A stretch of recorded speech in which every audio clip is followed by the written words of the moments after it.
સુરતના ડુમસમાં 14મીએ મોડી રાત્રે એટલે કે મધરાતે લગભગ 2:30 વાગ્યે પોલીસે એક બંગલામાં દરોડા પાડ્યા જ્યાં દારૂની પાર્ટી ચાલી રહી હતી અને એક યુવતીની બર્થડે હતી અને પોલીસે 22 લોકોની ધરપકડ કરી। એમાં 8 મહિલાઓ હતી અને 14 પુરુષો હતા। બધા 21થી 27 વર્ષના હતા। હવે આ દરોડાની વાત સોશિયલ મીડિયામાં મોટા પાયે લોકોને ખબર પડી જ ગઈ છે, પરંતુ આ વખતે એક એવો ટ્રેન્ડ જોવા મળ્યો કે મોટે ભાગના લોકો જે કોમેન્ટ કરી રહ્યા છે એ પોલીસની વિરુદ્ધમાં કરી રહ્યા છે કે દારૂ તમે અહીંયા પકડો એનો વાંધો નથી, પરંતુ જ્યાંથી દારૂ આવ્યો એને પણ પકડો તો સારું કહેવાય। તો આના વિશે તમારી સાથે વાત કરીશ। મારું નામ રાજેશ શાહ છે અને તમે જોઈ રહ્યા છો ગુજરાતના સૌથી મોટા ડિજિટલ ન્યૂઝ પ્લેટફોર્મ ખબરછે.com। 14 તારીખે મધરાતે 2:30 વાગે પોલીસે દરોડા પાડ્યા। હવે સુરતના ડુમસની અંદર બાપુજીની વાડીમાં એક જશ્ન વિલા બાર કરીને એક આલિશાન બંગલો છે।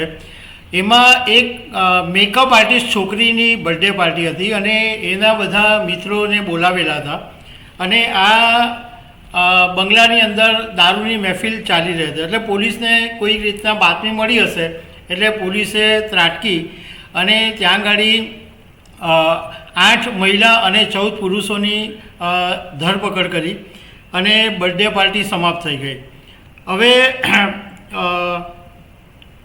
આની અંદર જે દારૂ પાર્ટી હતી એમાં એક નવી વાત એ સામે આવી કે વિદેશમાં ક્લબની જેમ જે રમત રમાય છે લૂડો, સાપસીડી અને પત્તાની ગેમ, એના આધારે દારૂ કેવી રીતના પીવો એની આખી એક ગેમ બનાવવામાં આવેલી હતી અને લૂડો મુજબ, સાપસીડી મુજબ એવી ઘણી બધી સ્ટાઇલમાં બનાવવામાં આવેલું। એમાં એક ખાસ કાર્ડ રૂલેટ નામનો એક ડ્રિંકિંગ ચાર્ટ બનાવવામાં આવેલો, એટલે પત્તાની રમત અને એની અંદર એક ચાર્ટ બનાવવામાં આવેલો। એમાં જો એકો આવે તો જેણે પત્તું ખોલ્યું એ સિવાયના બાકીના તમામ લોકોએ દારૂ પીવો, રાણી આવે તો તમામ મહિલાઓએ દારૂ પીવો, બાદશાહ આવે તો તમામ પુરુષોએ દારૂ પીવો અને જે આવે એટલે ગુલામ આવે તો ગ્રુપ શોટની અંદર દારૂ પીવો, એવી આખી એક ગેમ બનાવવામાં આવેલી હતી।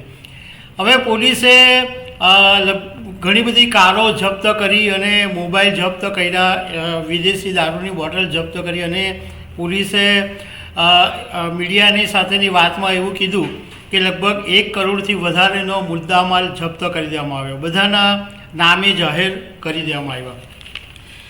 પરંતુ હવે એવું લાગે છે કે લોકોની વિચારધારા હવે બદલાઈ ગઈ છે। લોકોને આવી દારૂ પાર્ટી કરવામાં કોઈ બહુ મોટો ગુનો થતો હોય એવું લોકોને લાગતું નથી, કારણ કે સોશિયલ મીડિયામાં ગઈકાલે 15 ઓગસ્ટ હતી એટલે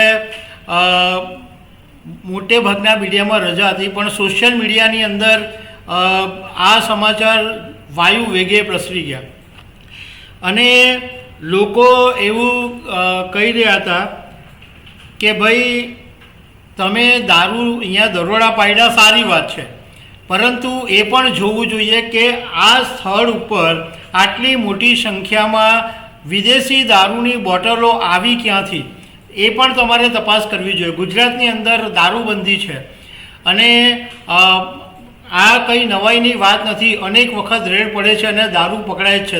ટોટલી એકદમ એમ કહેવાય કે કડક દારૂબંધી સુરતમાં છે, ગુજરાતમાં છે જ નહીં। તો સામાન્ય રીતે એવું હોય કે ભાઈ પોલીસ જ્યારે દરોડા પાડે તો લોકો બિરદાવે કે બહુ સરસ પોલીસે કામ કર્યું, પરંતુ આ વખતે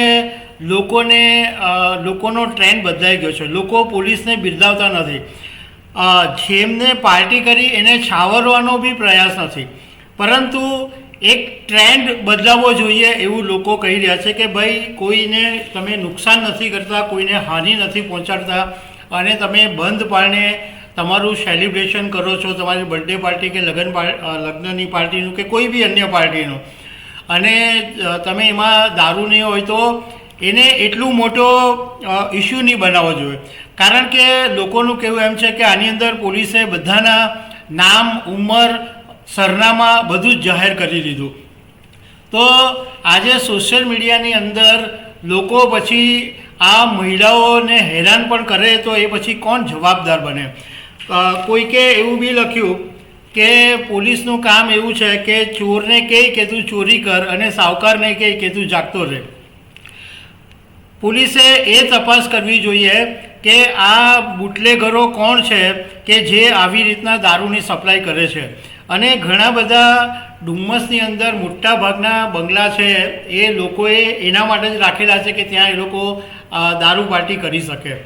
આ તો લોકોની વાત છે, પરંતુ આ ટ્રેન્ડ ઉપરથી એવું દેખાઈ રહ્યું છે કે દારૂ પીતા પકડાવ અથવા દારૂની રેડ પડે તો એને લોકો બહુ બદનામી ગણતા નથી, એને બહુ કંઈ મોટો કાંડ કરી નાખ્યો હોય એવું લોકો માનતા નથી. તો દર્શક મિત્રો, આવા અનેક અપડેટ સાથે મળતા રહીશું. આભાર.